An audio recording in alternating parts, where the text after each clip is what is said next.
क्या लगता है भाई, ज्यादा से ज्यादा डब्ल्यूडब्ल्यू के दिन कितने ही बुरे हो सकते हैं? मतलब शायद हमारा फेवरेट बंदा चैंपियन नहीं होगा, जो स्टोरी लाइंस है वो उतनी अच्छी नहीं होंगी। नहीं भाई, दिन इतने बुरे आ जाएंगे कि इनको टीवी पे आके अपनी रेसलमेनिया की टिकट्स बेचनी पड़ेंगी। Okay, hello chatters, my name is Rohit and you are watching Wrestle Chatter. तो इस वीडियो में आज रिव्यू करने वाले हैं स्मैकडाउन के एपिसोड को। मेरे चेहरे पर एक बहुत बड़ी स्माइल है और उसका रीजन ये है कि स्मैकडाउन का शो अच्छा नहीं था। स्मैकडाउन का शो आज एक कंप्लीट डिजास्टर था और मैं इसको स्टोरी लाइन के सेंस में नहीं कह रहा। मैं आपको एक एक चीज, एक एक लाइन जो बोली गई है उसके पीछे का मतलब बताने वाला हूं। आज जो स्मैकडाउन में हमने प्रोमो सुने हैं, हमने बैक स्टेज सेगमेंट्स देखे भाई, वो इस तरीके से क्यूरेट करके हमको दिखाए गए हैं कि डब्ल्यूडब्ल्यू कंप्लीटली एक्सपोज होती है यहाँ पे। मैं तो स्टोरी लाइन की बात भी नहीं कर रहा, मैं तो ये सोच रहा हूँ कि डब्ल्यूडब्ल्यू में इस समय माहौल क्या चल रहा है। ये आपको रिव्यू एंड तक सुनते सुनते सारी चीजें समझ में आ जाएंगी। तो सबसे पहले जो शो की स्टार्टिंग है उसमें ही हमको पता चल जाता है कि निक ऑल्डिस ने आके कोडी रोड्स को बता दिया कि भाई तुम पैट मैकेफी के ऊपर हाथ नहीं उठा सकते, और वो ये भी कहते हैं कि ये जो ऑर्डर है वो मेरे ऊपर से आ रहे हैं। यानी डब्ल्यूडब्ल्यू हर बार हमें बताने की कोशिश कर रही है कि क्रिएटिव, ये क्योंकि ये बात तो बाहर आई गई है कि क्रिएटिव लोग और टीकेओ के बीच में अभी डिफरेंसेस चल रहे हैं, तो उस चीज को बार बार स्टैब्लिश करते हैं। और अभी मेरी ये सिर्फ एक थ्योरी है, लेकिन मुझे ऐसा लगता है कि हर एक छोटी छोटी चीज के ऊपर तो टीकेओ कंट्रोल नहीं कर रही, क्योंकि चलाना तो क्रिएटिव लोगों को ही है। तो वो बीच बीच में ऐसी लाइन डाल दे रहे हैं ताकि फैंस को ये पता लगता रहे कि चीजें हमारे हाथ से भी बाहर हैं। क्योंकि भाई अभी डब्ल्यूडब्ल्यू में जो भी चल रहा है उसका क्रेडिट तो कोई भी नहीं लेना चाहेगा, तो वो दूसरे के सिर पर डालने की कोशिश कर रहे हैं। इसीलिए इस बात को पहले ही स्टैब्लिश कर लिया कि भैया पैट मैकेफी जो आया है वो किसी ऊपर के बंदे से आया है और उस चीज के ऊपर हम कंट्रोल नहीं कर सकते। और उसके बाद जेली रोल ने भी आके जो लाइन बोली उसको भी आप समझना। जेली रोल आके कहते हैं कि this has nothing to do with Pat, या फिर वो जेली रोल या फिर वो निक ऑल्डिस की बात करते हैं। और आके उन्होंने पहले ही ये बात फिर से स्टैब्लिश कर दी कि हाँ हाँ फैंस लोग, तुम ये जो बात सोच रहे हो वो सही सोच रहे हो और हम भी यही सोच रहे हैं, लेकिन हम कुछ कर नहीं सकते। ऐसे करके वो बता दें कि ताकि ये जो डब्ल्यूडब्ल्यू के लोग हैं, स्पेशली ट्रिपल एच और उनकी टीम, वो बच जाएं। क्योंकि हर किसी को पता है कि जो माइक पे लाइंस बोली जा रही हैं, स्पेशली जो जेली रोल की तरफ से आएंगी, वो तो वो लाइंस नहीं है जो कि टीकेओ की तरफ से आ रही हैं। तो वो पूरा ऐसा दिखा रहे हैं कि देखो हम बच जाएंगे कैसे साइड में, ताकि हमारे ऊपर चीजों का ब्लेम ना आए। वो उसी बात को बोलते हैं जो मैंने आपको बहुत सारे ट्वीट्स में भी दिखाया, जो हम बात भी कर रहे हैं, जो आईडब्ल्यूसी में चल रहा है कि जैसे हाँ तुम जो सोच रहे हो हम भी वही सोच रहे हैं, बस हम इस समय जो है फंसे पड़े हैं। ऐसा डब्ल्यूडब्ल्यू दिखा रही है कि 20 ईयर्स का इनकी फ्रेंडशिप है, वो स्टोरी होनी चाहिए थी। सोचो जेली रोल कितना, और ये आयरनी भी देखो क्या हो रही है, जेली रोल खुद वहां पे है और वो खुद आके कह रहा है कि this has nothing to do with, Jelly Roll भी बोल रहा है वो। तो मतलब भाई अगर तो इतना ही समझ में आ रहा तो है क्यों वहां पे? तो डब्ल्यूडब्ल्यू वही है, पूरी डायरेक्शनलेस इस समय लग रही है, इतनी ज्यादा बेबस, हेल्पलेस और लाचार मैंने डब्ल्यूडब्ल्यू को पहले कभी नहीं देखा। और अभी तो ये शुरुआत है, देखो अभी आगे उन्होंने और क्या चीजें करी हैं। तो नेक्स्ट इसके बाद शो में था सेगमेंट, रिया रिप्ली आती है और वो बोलती है कि मेरी ईओ स्काई को तूने मारा। जेड कारगिल बाहर निकल के ईओ स्काई आती है और वो उल्टा कहते हैं कि आज मैं जेड कारगिल से लड़ूंगी। और ये शो का मेन इवेंट है आज, और इसको हम पहले ही कवर कर लेंगे। आज मैं किसी ऑर्डर के साथ नहीं चलने वाला। तो फिर इनका मैच होता है ईओ स्काई और जेड कारगिल का। इस मैच में जेड कारगिल जीत गई, लेकिन मैच खत्म होने के बाद स्टील चेयर लेके आती है जेड कारगिल, लेकिन उससे पहले ही रिया रिप्ली उनको बचाने के लिए आ जाती है। और बैक स्टेज जो बीफ और मिचिन का खेल है वो रिया रिप्ली ने पहले ही खत्म कर दिया था ताकि वो यहाँ पे इन्वॉल्व ना हो सके। तो ये चल रही है इस समय जेड कारगिल और रिया रिप्ली की स्टोरी लाइन, और इसके बारे में ज्यादा तारीफ करने की मुझे जरूरत है नहीं। नेक्स्ट मैच आता है फिर एलेक्सा ब्लिस वर्सेस बेली के बीच में।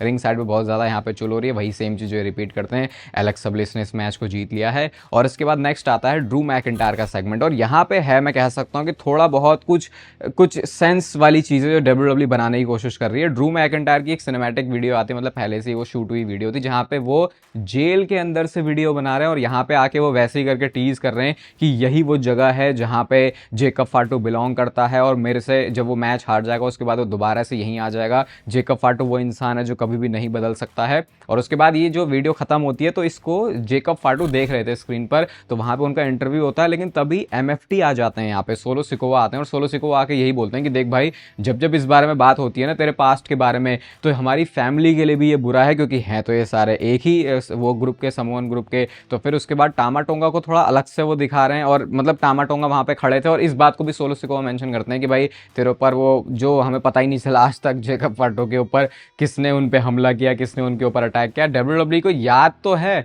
लेकिन करना कुछ नहीं है उनको इस वाली स्टोरी का, और ना ये करेंगे भाई। डब्ल्यूडब्ल्यू, मैं तो कह रहा हूँ कि डब्ल्यूडब्ल्यू ने अपने पेन पेपर मुझे लग रहा है छोड़ दिए इस समय कि भाई अब नहीं हो पा रहा है यार। जैसे हम एग्जाम के टाइम में तैयारी करते हैं ना, और लास्ट में जाके जब एक दिन ही बचा है तो कैसी फीलिंग आती है कि भाई अब तो कुछ हो भी नहीं सकता, चाहे पूरी जी जान क्यों ना लगा दें। मुझे ऐसा ही लग रहा है कि डब्ल्यूडब्ल्यू के जो लोग हैं, क्रिएटिव लोग हैं जो स्टोरी लाइन को बुक करते हैं, वो इस समय ऐसा ही सोच रहे हैं। अब मुझे लगा पता नहीं टामा टोंगा और जेकब फाटो की क्या कुछ अलग दिखाना चाह रहे हैं सेटिंग, लेकिन ये तो इन्होंने किया था सिर्फ एक मैच के लिए, जिसके बाद ये मैच भी होता है और इस मैच में इजीली जेकब फाटो मैच जीत गए हैं। लेकिन मैच खत्म होने के बाद माइक पे आते हैं जेकब फाटो और वो कुछ बोलने जा रहे थे, लेकिन फिर ड्रू मैकिंटायर ने यहाँ पे आके उनके ऊपर हमला कर दिया। और मैं एक बात बोलना चाहूंगा कि ये जो हुआ आज ड्रू मैकिंटायर और जेकब फाटो का, ये बहुत ही इंटेंस था। इसको देख के अच्छा, मतलब ये जो जिस तरीके से बुक हुआ वो अच्छी चीज थी, लेकिन ऐसा होता है ना किसी दिन आपका मूड अच्छा नहीं है तो आपको जो अच्छी चीजें हैं वो भी बुरी लगती हैं। और यहाँ पे मूड की बात नहीं हो रही, मैं इस वे में बताना चाह रहा हूँ कि क्योंकि स्मैकडाउन पूरी ही इतनी रद्दी थी कि ये जो अच्छी चीज है वो भी अच्छी फील नहीं हुई। जैसे आप देखोगे वो हैंडकफ लेके आए थे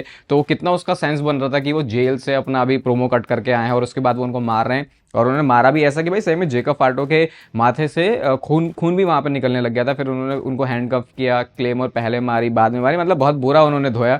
जेकब फाटो ने काउंटर करने की कोशिश तो करी लेकिन कुछ ज़्यादा हो नहीं पाया, तो ये तोड़ाई उन्होंने अच्छी वाली करी। उसके बाद उन्होंने बेल्ट से भी मारा, लेकिन वही बात है कि अब शायद जेकब फाटो और ड्रू मैकिंटायर भी जितना कुक कर सकते थे अपनी फ्यूड में वो कर चुके हैं, और अब शायद सीधा मौका है इनके रेसलमेनिया के मैच का। और ऊपर से ऐसे घटिया शो के बीच में अगर आप पढ़ोगे तो फिर शायद उतना आपको प्रेज भी नहीं। अब यही सेम चीज़ अगर मंडे नाइट रॉ में हुई होती तो डेफिनेटली ये बहुत डिफरेंट फील होती, क्योंकि रॉ के हालात क्या हैं और स्मैकडाउन के क्या हालात हैं वो हम सबको पता ही। वैसे तो पूरे डब्ल्यूडब्ल्यू के हालात क्या है हमें पता है, लेकिन अगर आप कंपेयर करोगे रॉ स्मैकडाउन को तो फिर भी रॉ बेटर करता है, वो बात तो हमने पिछले कुछ हफ्तों से देख ली है। इसके बाद नेक्स्ट रॉयस की इसका आज डेब्यू होता है और एकदम से स्क्रीन पर हुम्बर्तो करियो दिखा। मैंने कहा अरे भैया आज ये दिख गया, आज मतलब एकदम से उसके नज़ारे आपको कहीं नहीं दिखे, आज वो निकल के आ गया। तो भाई क्या आप कर रहे हो, फिर तो आप ऐसे टैलेंट्स को रिलीज ही कर दो, खाली आप उनके साथ भी बेकार कर रहे हो, उनका कोई करियर भी नहीं हो रहा, बस पैसे वैसे दे रहे हो आपने और उसके अलावा उनके करियर का कुछ नहीं हो रहा ना। आप में खुद दिमाग है उनको बुक कैसे करना है। तो आज वो आ गए और आज आ गए तो वही है इस मैच में रॉयस की इसकी जो स्ट्रेंथ है उसी को दिखाया जा रहा था। ओबा फेमी वाले फैशन में तो बुक नहीं किया, लेकिन हाँ थोड़ा तगड़ा दमदार तो किया और एंड में स्पाइन बस्टर लगा के उन्होंने ये मैच जीता। आज के टाइम में वैसे स्पाइन बस्टर मूव यूज़ करना बहुत कम हो गया है डब्ल्यूडब्ल्यू सुपरस्टार्स का। पहले के अगर आज से 10-15 साल आप पहले देखोगे तो इस टाइप के जो मूव्स है काफ़ी ज़्यादा यूज़ होते थे। मैच वो जीत गए और उसके बाद बैक स्टेज उनका इंटरव्यू था, बताते हैं क्योंकि उनके घर से ही आज ही उनके होम टाउन से थी तो बड़े खुश थे रॉयस कीज। लेकिन फिर यहाँ पे सोलो सिकोवा आते हैं और कहते हैं भाई कुछ ज़रूरत है तो देख लेना। भाई मेरा इतना दिमाग ख़राब हुआ उस चीज़ को देख के, मैं कह रहा जिन चीज़ों में सोलो सिकोवा भैया पहले से पड़े हुए हो वो तो ठीक हो नहीं रही हैं, आप नई नई चीज़ें और लेके आ जाते हो। कभी वो नाकामुरा आ जाता, कभी बैक स्टेज से, कभी आप जाके अभी जेकब फाटो में भिड़ रहे हो, अब आपको ये रॉयस कीज भी चाहिए। तो मतलब भाई डब्ल्यूडब्ल्यू वालों कम से कम जो चीज़ तुम्हारे पास है उसको तो अच्छे से बुक कर लो, तुम नई नई चीज़ों में क्यों अपना जो दिमाग है वो लगा रहे हो, क्योंकि इतना दिमाग तो तुमसे लग नहीं पा रहा। अब ये भी ऐसा नहीं इसका कुछ होने वाला है, ऐसे ही 1-2 हफ्ते करेंगे उसके बाद कुछ दिखा देंगे और कहानी खत्म। कुछ सीरियस यहाँ पे डब्ल्यूडब्ल्यू प्लान नहीं करेगी, और करेगी भी तो जिस तरीके से डब्ल्यूडब्ल्यू का रीसेंट रिकॉर्ड रहा है वो अच्छी तो फिर भी नहीं होने वाली, और वो तो खैर उसका जीते जागते एग्जाम्पल जो है पिछले रॉ और स्मैकडाउन के एपिसोड्स हैं। इसके बाद नेक्स्ट निकल के आते हैं सैमी ज़ेन, और भाई क्या कर रही है डब्ल्यूडब्ल्यू सैमी ज़ेन के साथ। भाई मैं तो समझ नहीं पाया कि ये डब्ल्यूडब्ल्यू ऐसे सैमी ज़ेन को कैसे बुक कर सकती है। मैं आपको एक्सप्लेन करता हूँ क्या हुआ। सैमी ज़ेन आते हैं, उनके पास यूएस चैंपियनशिप थी। अब कॉन्टेक्स्ट इस बात का ये है कि क्योंकि सैमी ज़ेन के पास फिर से यूएस चैंपियनशिप आ गई है और लोगों को ये बात पसंद नहीं आई कि कार्मेलो हेज के पास से टाइटल क्यों गया, तो लोग सैमी ज़ेन को नेगेटिव रिएक्शन दे रहे, वो हमने सोशल मीडिया पे भी देखा था। और आज तो भाई कुछ ज्यादा ही उनको मिला। अब वो आते हैं रिंग में तो कहते हैं भाई इंटरेस्टिंग रिएक्शन, यानी उस चीज को उन्होंने एक्नॉलेज किया। सैमी ज़ेन बोलते हैं कि मुझे हमेशा बोला गया है बदलने के लिए, और कहते हैं कि अब ये जो मेरे को रिएक्शन मिल रहा है ये भी शायद ऐसा बताता है कि तुम लोग कुछ चेंज देखना चाहते हो। और फिर यहाँ पे सैमी ज़ेन ने ट्राई हार्ड किया कि शायद वो एक बेबी फेस वाला रिएक्शन ले ले। उन्होंने पैशनेट प्रोमो कट किया, कहते हैं कि भाई मैं तुम में से कुछ लोगों को सुन रहा हूँ कि वो मुझे बू कर रहे हैं। लोगों ने और बू करना शुरू किया। उन्होंने आई लव यू बोला तो भी उनको बूज मिल रहे थे। मतलब ये थोड़ा रोमन रेंज टाइप की वाइब आ गई मुझे, जैसे बिग डॉग वाले रोमन रेंज की थी कि वो कुछ भी बोल ले लोग वहां पे उसे सिर्फ बू करने वाले हैं। बहुत छोटे छोटे चीयर थे लेकिन आप उसे काउंट नहीं कर सकते। और फिर कहते हैं कि भाई मैंने किया क्या है ऐसा जो तुम लोग मुझे बू कर रहे हो, आई डोंट केयर। लास्ट में उन्होंने ऐसे भी बोल दिया। मतलब ये मुझे इसका पर्पस नहीं समझ में आया कि सैमी ज़ेन को बूज हो रही है तो ऐसे में बेस्ट क्या होता है। एक अगर सिंपल आप जनरल फॉर्मेट में देखोगे सुपरस्टार को हील कर दो। सैमी ज़ेन ने कोशिश करी पूरा अपना बेफेस दिखने की, उनको फिर भी रिएक्शन नहीं मिला। तो इस कैरेक्टर के साथ डब्ल्यूडब्ल्यू WWE कहाँ जाने वाली है। WWE को कुछ नहीं पता भाई सैमी ज़ेन के साथ क्या करना है। ये तो ऐसा था कि चलते फिरते आप रोड में से किसी बंदे को उठा लो, वो जो बातें बोलेगा वैसी सैमी ज़ेन ने आज बोल दी। किसी भी एक बात को कोई भी उनका सेंस नहीं बन रहा था। शायद तब बन जाता अगर उनको रिएक्शन अच्छा मिलता, लेकिन वो रिएक्शन ना मिलने के बाद भी उनका वही प्रोमो कंटिन्यू था, जो कि मुझे लगता है गलती हो गई है। और उसके बाद फिर सैमी ज़ेन फिर बोल रहे हैं क्राउड जैसे उनको सपोर्ट मिल जाएगा। उन्होंने 2-3 बार ट्राई किया, उनको नहीं मिला सपोर्ट, और उसके बाद फिर ट्रिक विलियम्स का म्यूजिक प्ले होता है। अब यहाँ पे देखो क्या हो रहा है, ये बंदा हील है लेकिन इसको सपोर्ट मिलता है। वो भाई वो लिलियार्टी आके बीच में जो ट्रिक विलियम्स के म्यूजिक पे अपने बीच में चैं पैं कर रहा होता है भाई, उस टाइम में मैं तो आवाज़ कम ही कर लेता हूँ गाने की, क्योंकि भाई वो तो मेरे पूरा कान में अंदर तक पेनिट्रेट कर जाती है। ट्रिक विलियम्स ने आके यही बोला कि भाई मुझे लगता है सारे लोग तेरी बातें सुन सुन के थक चुके हैं, और लोगों ने उस पर चीयर किया। सोचो ये बंदा हील है और इसको बेफेस वाला रिएक्शन मिल रहा है। सैमी ज़ेन कहते हैं भाई हल्के में मत ले, तो रेसलमेनिया मेन इवेंटर को फेस करने वाला है। लेकिन फिर वहां से लिलियार्टी भी बोलते हैं कि ये नया चैंपियन तो बनेगा ही बनेगा रेसलमेनिया में। और उसके बाद मैट कार्डोना का म्यूजिक प्ले हुआ और आज मैच होना था Matt Cardona versus trick Williams का। याद है आपको वो पहला स्मैकडाउन का एपिसोड जब मैट कार्डोना आए थे और वो कोडी रोड्स के सामने खड़े थे और अनडिस्प्यूटेड चैंपियनशिप भी थी, और मैट कार्डोना के बारे में मैंने यही बोला था कि भाई WWE मैट कार्डोना और कोडी रोड्स को दिखा रही है, क्या मैट कार्डोना ऐसे मेन इवेंट सीन वाला प्लेयर है। लेकिन फिर मैं आपको तब भी बोला था भाई ये बैक स्टेज सेगमेंट है, इनके ऊपर भरोसा मत करना। और आज मैट कार्डोना खत्म हो चुका है पूरी तरीके से। हुआ क्या भाई, एक तो रिंग साइड पे ही सैमी ज़ेन भी बैठे हुए थे, तो लिलियार्टी को जो है उन्होंने हेलुआ किक मार दी और ट्रिक विलियम्स डिस्ट्रैक्ट हुआ। और ये भी इनफ नहीं था कि ये मैच में मैट कार्डोना जीत जाए, ये सब होने के बाद भी मैट कार्डोना इस मैच में हारा। I get it, trick Williams का मैच है रेसलमेनिया में, लेकिन यूजुअली जब ऐसे एंगल होते हैं तो जो बंदा है वो हार जाता है क्योंकि वो डिस्ट्रैक्ट हो जाता है। वो भी नहीं हुआ, तो भाई मैट कार्डोना बिल्कुल जैक राइडर बन के ही आया है, बस उसका जो नेम है वो चेंज हुआ है। और कोई सेंस बना उस बात का कि जो कोडी रोड्स के साथ वो सेगमेंट उसने बैक स्टेज दिया था, और आज के टाइम में इसीलिए मैं कहता हूं कि ये बैक स्टेज सेगमेंट इनको समझ नहीं आता कि करना क्या है, तो बस ये डाल देते हैं। उससे ज्यादा WWE को भी नहीं पता होता, वो आगे की तब देखेंगे वाली बात है। इसीलिए यहाँ पे अपना जो दिमाग है वो ज्यादा लगाने की जरूरत नहीं है। बैक स्टेज क्या भाई, WWE के रिंग वाले सेगमेंट्स भी ऐसे होते हैं। ओवरऑल WWE जिस तरीके से बुक होती है उसके बारे में हम लोग बात कर रहे हैं। और अब बात करते हैं नेक्स्ट चीज की, जो कि मुझे लगता है कुछ फ्रेश थी स्मैकडाउन में। ओनली थिंग जिसके बारे में शायद आप केयर करोगे, और ये था डैनहाउज़न वर्सेस किट विल्सन का मैच। इस मैच में आज ये पहला मैच है डैनहाउज़न का, पहला मैच है आज ये डैनहाउज़न का।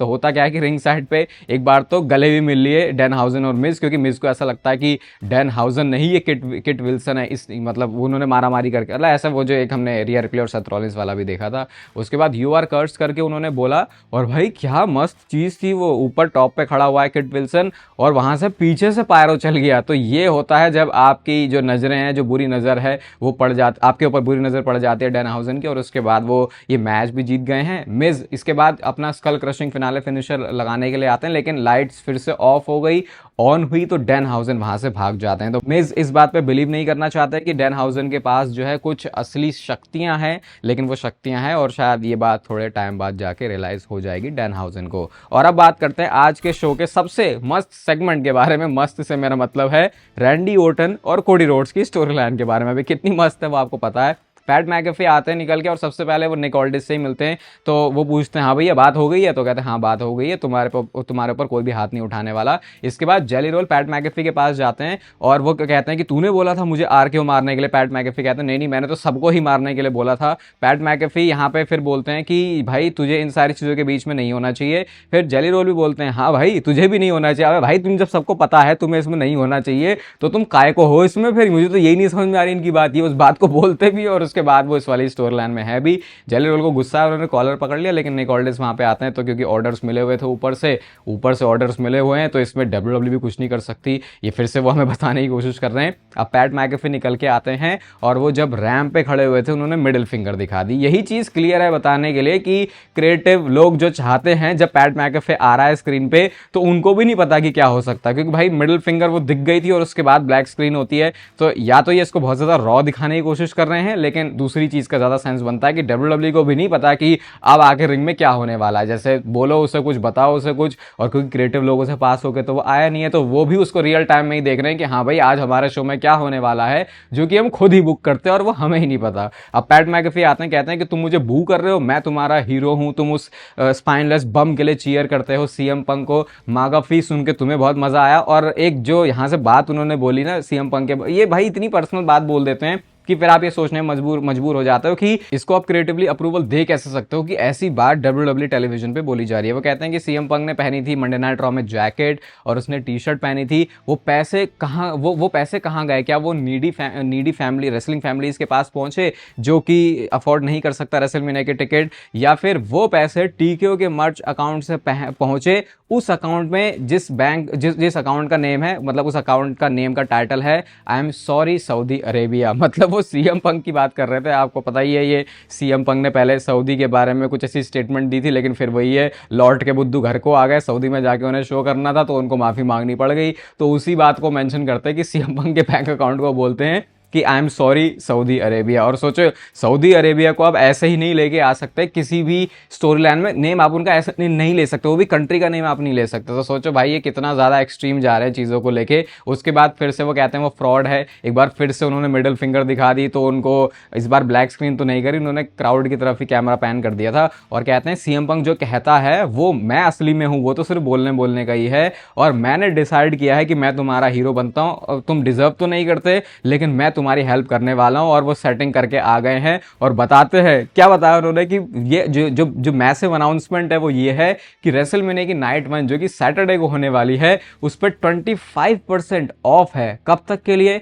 अगले मंडे नाइट रॉ के एपिसोड के लिए। और नीचे वहां पे फिर ऐसा साइन भी बना हुआ आ गया कि 25% ऑफ है रेसलमेनिया की नाइट 1 की टिकट। भाई ये क्या WWE ने हरकत। सबसे पहले तो अगर आप ये सोचो कि एक मैसिव अनाउंसमेंट बोल के आपने ये चीज करी, चलो ठीक है।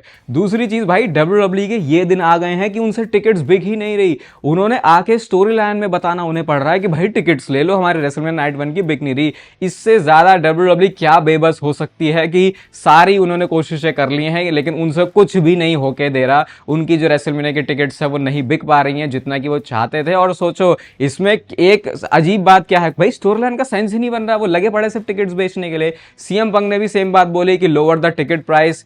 पैट मैकेफे ने आके वो काम कर दिया, लेकिन स्टोरी लाइन में दोनों बंदे ऐसे हैं जो कि एक दूसरे के अगेंस्ट में है। तो भाई ये क्या हो रहा है? एक बंदा जो बात बोल रहा है, अगले शो में वो बंदा वो काम करके आ रहा है, लेकिन कहने को ये दोनों एक दूसरे से गुस्से में, मतलब स्टोरी लाइन में तो दिखाई रहे हैं वो। तो ये क्या है? ये यही बात है कि WWE किसी भी तरीके से अपनी जो रेसलमेनिया के टिकट्स हैं उसको बिकवाना चाहती है। भाई WWE ने बहुत सारे लोज देखे हैं, ऐसे भी टाइम देखा है कि मेन इवेंट से लोग उठ के चले गए हैं, लेकिन इतनी WWE कभी भी नहीं गिरी है पैसों के लिए, अटेंडेंस के लिए, मनी के लिए, जो भी आपको बोलना अपने आप को प्रॉफिटेबल बनाने के लिए, कि इनको स्टोरी लाइन में ये बात बतानी पड़ जाए कि भाई हमारे टिकट्स तुम खरीद लो, हमने इसके ऊपर तुम्हें डिस्काउंट दे दिया है। और पैट मैकेफी ये तो लास्ट बंदा होना चाहिए था जो कि इस बारे में बात करे कि तुम्हें टिकट्स ले लो भाई, ले लो, क्योंकि भाई वो तो विलन कैरेक्टर प्ले कर रहा है। लेकिन ये कैसे जबरदस्ती का सेंस बनाने की कोशिश कर रहे हैं वो कि रैंडी ओर्टन के नाम पे भाई तुम्हें ग्रेटेस्ट चीज देखने को मिलेगी तो हम तुम्हें 25% ऑफ देते हैं। अरे भाई अगर वो इतना ही ग्रेटेस्ट, अगर स्टोरी इतनी बढ़िया चल रही है तो लोगों को वैसे भी खरीद लेनी चाहिए थी। कोई लॉजिक है नहीं WWE की इस वाली स्टोरी का, और मुझे तो हंसी आ रही है इस पॉइंट पे। अब जो गुस्सा आना है वो भी बंद हो गया, और वो कहते हैं कि और फिर बोल भी दिया उन्होंने अपना फिर लॉजिक बैठाने के लिए, संडे वाली टिकट मत खरीदना, वो तो बेकार है, वो वाला शो तो बेकार होने वाला है, सिर्फ नाइट 1 की खरीदो। अरे हमसे पूछो क्यों कह रहे हो तुम ऐसा? क्योंकि तुम्हारी नाइट 1 की टिकट 1,500-2 हज़ार कम है, तो तुम उसको भी ऊपर थोड़ा लेके आना चाह रहे हो, और अपनी जो भी प्रमोशनल टैक्टिक है उसको यूज करो। पूरे टाइम वो नीचे यहाँ पे लगा हुआ था कि 25% ऑफ, जैसे मैं लगाता हूँ ना नेचुरल टीन का, आर पंत और वैसा वेबसाइट का, वैसा लगा रहे थे। भाई तुम्हारी $1 बिलियन की कंपनी, यहाँ पे ये 2 मिलियन वाला चैनल भी नहीं है। तो मतलब मैं इसे कैसे एक्सप्लेन करूँ? अगर मैं आपको थोड़ी मार्केटिंग वाली चीज़ें समझा पाता तो आप और बेटर समझते कि WWE ने ये क्या हरकत की है। अब इसके बाद क्या होता है, कोडी रोड्स, हाँ वैसे नेचुरल टीन आप खरीद सकते हो, लिंक आपको डिस्क्रिप्शन में मिल जाएगा।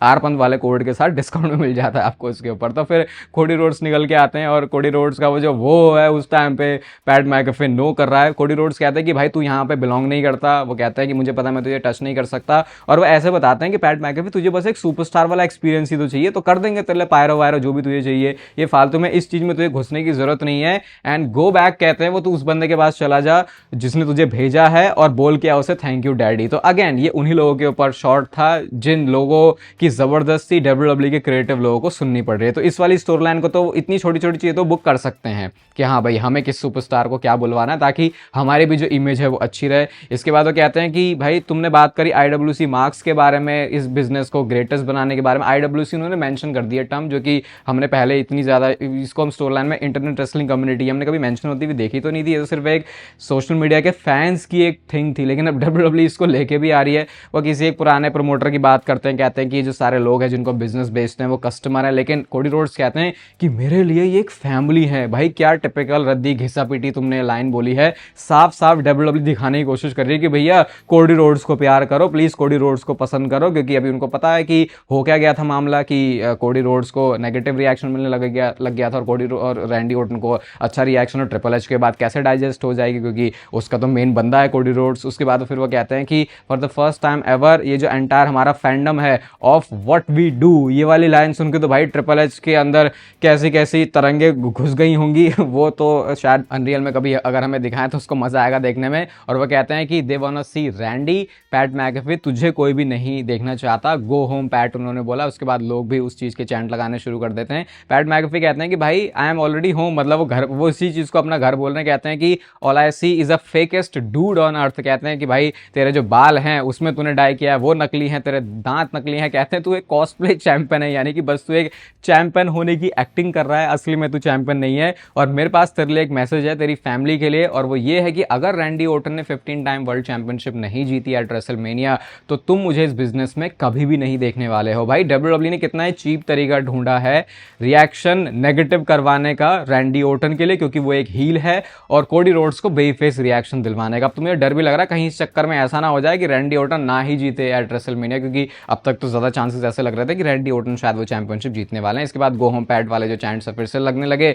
कोडी रोड्स कहते हैं कि भाई क्या तू थक चुका है, क्योंकि पैट मैकेफी ने एक स्टेटमेंट दी थी कि भैया वो डेली कमेंट्री आगे नहीं कर सकते। और सोचो भाई कोडी रोड्स गुंथर के नेम को मेंशन कर रहा है। वो कहता है कि अब तो लग रहा है गुंथर को आके बुलाना पड़ेगा ताकि वो तुझे हमेशा हमेशा के लिए सुला दे, क्योंकि गुंथर का काम है रिटायरमेंट करने का। ये एक सोचो, वो खुद एक चैंपियन है, उसको समझना चाहिए कि मेरे से तगड़ा कोई नहीं है कोडी रोड्स को, क्योंकि वो चैंपियन भी है और वैसे WWE उसको बुक भी वैसे करती है। वो बंदा किसी दूसरे सुपरस्टार को ला के बोल रहा है कि अब तो वही तुझे ठिकाने लगाएगा। मतलब एग्जैक्टली ये ऐसा नहीं बोला ठिकाने लगाएगा, लेकिन उनके कहने का मतलब यही है कि गुंथर ही आके अब तुझे देखेगा। सोचो एक अपने आप में सुपरस्टार हो गया, अब दूसरे सुपरस्टार के बारे में कैसे यहाँ पे बात कर रहे हैं, ये भी मुझे नहीं समझ में आया भाई क्या WWE करना चाह रही है यहाँ पे। इसके बाद फिर जब कोडी रोड्स जाते हैं तो पैट मैकेफी ने मेंशन किया स्टारडस्ट को, और उन्होंने ट्रिपल एच को भी इसमें घुसेड़ दिया। कह रहे क्या करेगा अब जाके, पिछवाड़ा इंग्लिश में बोल देते हैं ज़्यादा अच्छा लगेगा। वो कहते हैं कि अब तू शक करने वाला है जाके ट्रिपल एच की एसिस को, ताकि तेरे को ज़्यादा जो है अपॉर्चुनिटीज़ मिले, वो बात जो कि ऑलरेडी बोली जाती है कोडी रोड्स और ट्रिपल एच के लिए। एंड आई हाईली डाउट कि ये लाइन क्रिएटिव टीम की तरफ से आई है, ये लाइन आ ही नहीं सकते क्रिएटिव लाइन की तरफ से, क्योंकि ट्रिपल एच ऐसा क्यों चाहेंगे खुद इस वाली चीज़ को बाहर भी लेके आना कि कभी इस बारे में बात भी हो कि ट्रिपल एच जो है ज्यादा सपोर्ट करता है कोडी रोड्स को। उतने में उनको गुस्सा आने लग गया भाई। फिर कोडी रोड्स ने अपना जो है वो सूट उतारा, लेकिन फिर टाइटन ट्रॉन पे दिख जाता है रैंडी ऑर्टन ने जेली रोल को ऑलरेडी गिरा दिया है, और फिर वो उनको रैंप पे भी लेके आते हैं। इसके बाद रैंडी ऑर्टन ने कोडी रोड्स को मारना भी शुरू किया, दोनों मिलकर मारते हैं। जेली रोल आ जाते हैं किसी तरीके से, लेकिन फिर उनको भी मार देगा। रैंडी ऑर्टन ने DDT मारी और उसके बाद बेल्ट से रैंडी ऑर्टन मारते हैं। और भाई रैंडी ऑर्टन कितना कद्दू आदमी यहाँ पे लगा है, कहाँ हमने सोचा था कि ये बंदा अब हील बन गया है, अब हमको असली रैंडी ऑर्टन देखने को मिलेगा। ये नाच रहा है पैट मैकेफी के इशारों के ऊपर, जो कि एक पॉडकास्टर है, और भाई वो बेल्ट पैट मैकेफी के कंधों पर है और रैंडी ऑर्टन जा रहे हैं उनके साथ। यार ये क्या तुमने रैंडी ऑर्टन के साथ, ये इससे बढ़िया तो भाई मैं तो कह रहा हूं छुट्टी दे देते तुम रैंडी ऑर्टन को, नहीं देते उनको तुम रेसलमेनिया वाला मैच। पैट मैकेफी एक तो कंट्रोल कर रहा है रैंडी ऑर्टन को, और उसके बाद वो बेल्ट रैंडी ऑर्टन के कंधों पर होनी चाहिए थी, वो पैट मैकेफी के कंधों पर है। और उसके बाद रैंडी ऑर्टन बिल्कुल चेलो की तरह घूम रहा है पैट मैकेफी के आगे पीछे। ये क्या कर दिया भाई इन्होंने रैंडी ऑर्टन के साथ। और उसके बाद जब वो बैक स्टेज जाते भी हैं तो कहते हैं कि अब हो रहा है रेसलमेनिया सीजन फील, क्योंकि जो फोकल पॉइंट है अब वो रैंडी ऑर्टन है। और उसके बाद फिर वो कार में आके बैठ भी जाते हैं, और वो फिर एड्रेस भी करते हैं सीधा कैमरा में देख के ही IWC मार्क्स को, और कहते हैं यू आर वेलकम। और उसके बाद फिर रैंडी ऑर्टन और पैट मैकेफी वहां से चले जाते हैं। भाई कंप्लीट डिजास्टर ये शो था। मुझे लगता नहीं है ये वाला स्मैकडाउन का शो मैं कभी भी भूलने वाला हूं। जितनी ज्यादा क्रिएटिवली चीजें फंबल हुई हैं, और जो चीज़ें WWE ने ज़बरदस्ती हमारे दिमाग में थोपने की कोशिश करी हैं, क्योंकि उनकी हालात बैक स्टेज एनवायरनमेंट क्रिएटिवली कॉर्पोरेटली किसी भी तरीके से वो सही नहीं चल रहे हैं। बाकी इस वीडियो को अगर आप यहाँ तक देख रहे हो तो इसे लाइक कर दो। डिस्क्रिप्शन में आपको मिलेगा नेचुरल टीन का लिंक, आरपंत वाला कोड आप भी यूज़ कर सकते हो। मेरी मुझे लगता है मार्केटिंग स्टाइल WWE से ज़्यादा बेटर है। चैनल को सब्सक्राइब कर दो डेली WWE से रिलेटेड कंटेंट के लिए। बाकी तब तक फिर लेते रहो ज़िंदगी के मज़े।